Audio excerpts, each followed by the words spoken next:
আমাদের তো ডিম দেওয়ার সময় হয়েছে। বাসাটা তুমি কখন বানাবে? তাড়াতাড়ি তো বানাতে হবে। হ্যাঁ গিন্নি, তুমি চিন্তা করো না। আমি খুব তাড়াতাড়ি তোমার জন্য একটা সুন্দর করে বাসা বানিয়ে দিব। তোমার খুব ভালো লাগবে। ও গিন্নি, এই দেখো তো কেমন হয়েছে, তোমার জন্য একটা বাসা বানিয়েছি। খুব যত্ন করে বানিয়েছি। দেখে বলো তো তোমার কেমন লাগছে। হ্যাঁ, খুব পছন্দ হয়েছে। তুমি তো খুব ভালোভাবে বাসাটা বানালে। নীল আকাশ, সবুজ পাহাড়, চারদিকে যেন খুব সুন্দর একটি পরিবেশ। ওইখান দিয়েই কোকো আর কোকি ঘুরে বেড়াচ্ছিল। অনেকক্ষণ ধরে কোকো আর কোকি আকাশে উড়তে থাকে। আকাশে উড়তে উড়তে কোকো আর কোকির খুব খিদে পেয়ে যায়। তখনই রাস্তায় টুনির একটি চা দোকান ছিল। ওইখানে চা খাওয়ার জন্য গিয়ে বসে দুজন। টুনি কোকো আর কোকিকে 2 কাপ চা দেয়। কোকো আর কোকি 2 কাপ চা খেয়ে বাড়িতে চলে যায়। গিয়েই দেখে, ওগো, এই কি সর্বনাশ হলো! আমাদের ডিমটি কে খেয়ে নিয়েছে? কোথায় গিয়েছে আমাদের ডিম? আমাদের এই সর্বনাশ কে করেছে?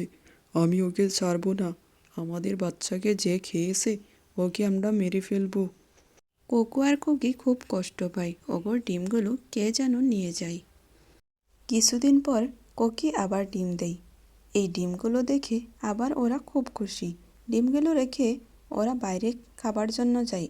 বাড়িতে এসে দেখে আর ডিমগুলো নেই। কে যেন ওরা এই সর্বনাশ করছিল। ওরা বুঝতেই পারছে না। এইভাবে অনেক দিন চলে যায়। কিছুদিন পর আবার ওরা ডিম দেয়। এইবার ডিম দিয়ে কোকো আর কোকি অন্য রুমে লুকিয়ে থাকে। এটা দেখার জন্য ওগোর ডিমগুলো কোথায় যাচ্ছে।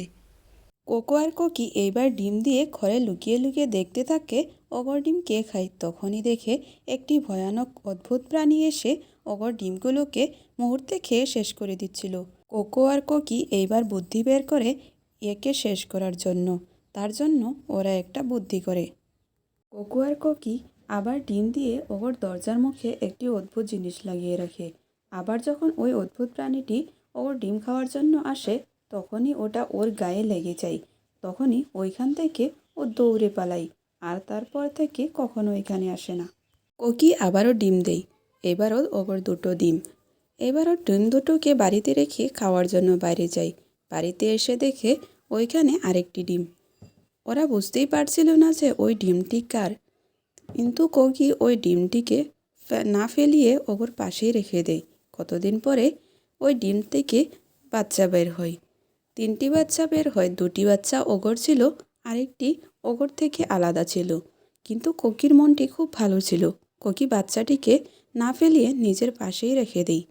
ওরা একসাথেই থাকতো ভালোভাবে।